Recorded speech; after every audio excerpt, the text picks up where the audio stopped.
एक ऐसे एसिड का नाम बताइए जो आपके स्टमक में नहीं बल्कि आपके जॉइंट्स में प्रॉब्लम करता है। Yes, you guessed it right, that is uric acid. Uric acid का जब भी हम नाम सुनते हैं सबसे पहले हम पल्सेस को खाना बंद कर देते हैं, अपनी डाइट में से प्रोटीन्स को बाहर निकाल देते हैं, but that's not the right approach. यही सब डाउट्स को क्लियर करने के लिए यूरिक एसिड के बारे में एक डिटेल्ड इन्फॉर्मेशन देना और अगर आपका यूरिक एसिड बढ़ा हुआ है तो उसमें आपको क्या डाइटरी मॉडिफिकेशंस और क्या लाइफस्टाइल मॉडिफिकेशंस करना चाहिए, यही आज के वीडियो का पर्पस है।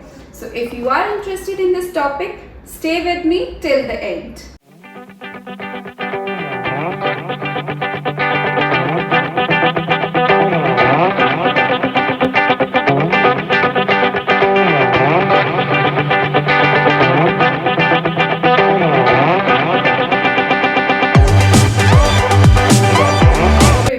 This is your very own nutritionist and wellness consultant, Dr. Richa Garg. So let's begin with the topic. But before we begin with the actual topic, let me tell you one thing कि मैंने इस video को 3 parts में divide किया है। First part में हम जो डिस्कस करेंगे that is what is uric acid, अपनी बॉडी में ये बनता कैसे है, इसके रीजंस क्या होते हैं, नॉर्मल रेंज क्या है, और अगर यूरिक एसिड बढ़ जाता है तो उसके सिम्टम्स क्या होते हैं। In the second part of the video, we will discuss about the dietary and lifestyle modifications अगर आपका uric acid level high है तो। And in the third part, we will discuss about the frequently asked questions by the uric acid patients। हमारे पास जो भी बढ़े हुए uric acid के clients आते हैं, हमसे commonly कुछ ऐसी queries पूछते हैं जो उनके doubts होते हैं, तो वो हम अपने last part of the video में आपसे clear करेंगे। So let's begin with the first part of the video, which is first question is what is uric acid? Uric acid actually में होता क्या है? Uric acid हमारी बॉडी में एक मेटाबॉलिक वेस्ट है जो कि प्यूरिन्स के ब्रेकडाउन से बनता है। But remember, this is not just a waste. It is a powerful antioxidant अगर वो अपनी नॉर्मल लिमिट में रहता है। नॉर्मल लिमिट का मतलब है इन केस ऑफ मेल्स अगर उसकी जो वैल्यू है 3.4 से 7 मिलीग्राम पर डेसीलीटर रहती है, और in females it is slightly on the lesser side which is 2.4 to 6 milligram per decilitre. अगर उसकी range in between these ranges रहती है तो uric acid works as an antioxidant, और अगर ये इस रेंज को क्रॉस कर जाता है, हाई हो जाता है, ब्लड में लेवल्स राइज कर जाते हैं, तो it works as a प्रोऑक्सीडेंट।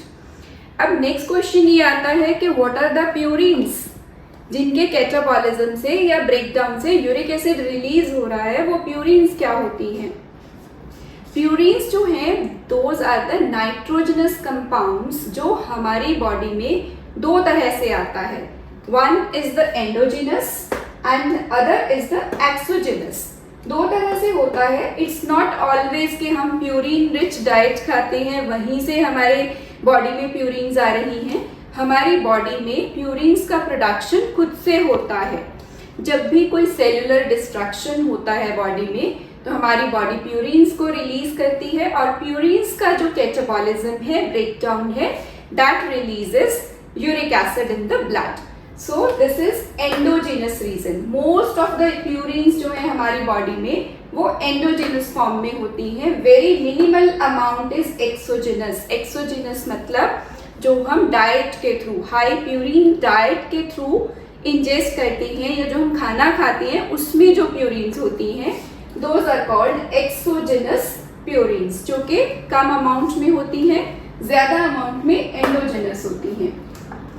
So now the question arises कि अगर आपकी बॉडी में यूरिक एसिड का लेवल हाई हो जाता है तो क्या सिम्टम्स होंगे, कैसे आपको पता चलेगा?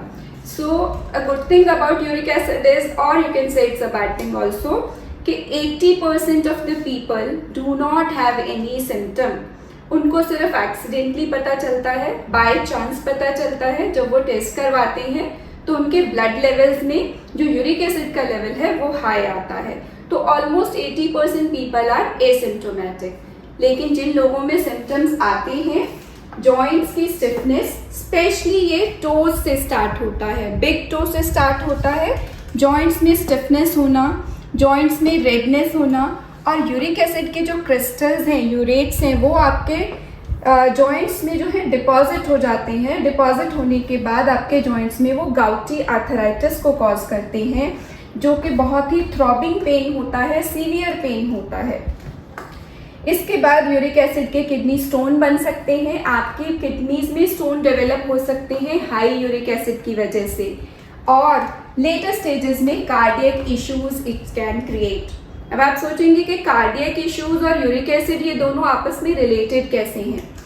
यूरिक एसिड जो होता है वो नाइट्रिक ऑक्साइड की एक्टिविटी को इनहिबिट करता है। नाइट्रिक ऑक्साइड जो होता है that is good for heart, हमारी वेजोडाइलेशन में हेल्प करता है, हमारी आर्टरीज को फ्लेक्सिबल रखने में हेल्प करता है, उसकी एक्टिविटी को इनहिबिट करता है यूरिक एसिड। सो इसलिए डायरेक्ट जो यूरिक एसिड का रिलेशन है that is with the cardiac problems. तो ये सब प्रॉब्लम्स आपको हो सकती हैं अगर आपका यूरिक एसिड हाई रहता है। Now moving on to the causes, कि अगर यूरिक एसिड हाई है तो उसके क्या क्या कारण हो सकते हैं। So number 1 is genetic, I mean के हेरिडिटरी रहता है। पेरेंट्स को अगर यूरिक एसिड है तो आगे बच्चों में वो जीन्स कैरी ऑन होते हैं, जिस वजह से आपकी टेंडेंसी जो होती है वो यूरिक एसिड बढ़ने की रहती है। प्यूरिन्स के मेटाबॉलिज्म का जो बाय प्रोडक्ट है that is uric acid. Second reason is kidney insufficiency. Kidneys हमारी यूरिक एसिड को, जो भी excess of uric acid in our blood is there, उसको फ्लश आउट करती हैं थ्रू यूरिन, मतलब बॉडी से बाहर निकालती हैं। किसी भी रीजन की वजह से अगर हमारी किडनीज का जो फंक्शन है वो स्लो डाउन हो जाता है, पुअर हो जाता है, तो वो यूरिक एसिड को बाहर निकालने में इनसफिशिएंट हो जाती हैं। उसके भी कुछ रीजंस हैं कि हमारी किडनीज जो हैं वो काम कम क्यों करती हैं। The first is metabolic disorder. Metabolic disorder का मतलब है कि आपको या तो आप ओवरवेट हैं, या आपको हाइपरटेंशन है, या आपको डायबिटीज है। ये सब मेटाबॉलिक डिसऑर्डर्स होते हैं जिसकी वजह से आपका जो किडनी फंक्शन है वो स्लो डाउन हो जाता है। The next reason could be the drugs. कुछ ऐसी दवाइयाँ अगर हम खा रहे हैं जैसे कि डायूरेटिक्स हैं, एस्पिरिन है, या इम्यूनोसुप्रेसेंट्स ड्रग्स हैं जैसे कि कीमोथेरेपी की ड्रग्स हैं, या रूमेटॉइड आर्थराइटिस में इम्यूनोसुप्रेसेंट्स दिए जाते हैं। ऐसे केसेस में आपकी किडनीज का फंक्शन जो है वो इम्पेयर हो सकता है, वो यूरिक एसिड को बाहर निकालने में सक्षम नहीं होंगी। Third reason could be hypothyroidism. Hypothyroidism आपकी बॉडी की ओवरऑल फंक्शनिंग को स्लो कर देता है, जिस वजह से आपकी किडनीज का भी फंक्शन जो है वो इम्पेयर हो जाता है। Alcohol and smoking are also the reasons for the slow kidney function. Alcohol में especially beer and wine are the most worst things जो आपको नहीं लेना चाहिए। किसी भी ऑटो इम्यून डिसऑर्डर की वजह से आपकी किडनी फंक्शन जो है वो इम्पेयर हो सकता है। किडनी फंक्शन जो है, ये सब रीजंस हैं जो हमने बताए हैं, इनकी वजह से इम्पेयर होता है। Besides this there are some other reasons also, जैसे कि excess purine rich diet. Purine rich diet अगर आप ज़्यादा खाते हैं, ऑर्गन मीट ज़्यादा खाते हैं, तब भी आपका जो है यूरिक एसिड हाई हो सकता है। आपकी बॉडी पे जो है प्यूरिन्स का जब मेटाबॉलिज्म होगा तो वो यूरिक एसिड में कन्वर्ट होके लेवल्स रेज हो जाएंगे। प्यूरिन रिच डाइट के बारे में हम आगे बात करेंगे जब हम डाइटरी डू नॉट्स के बारे में डिस्कस करेंगे in the second part of the video.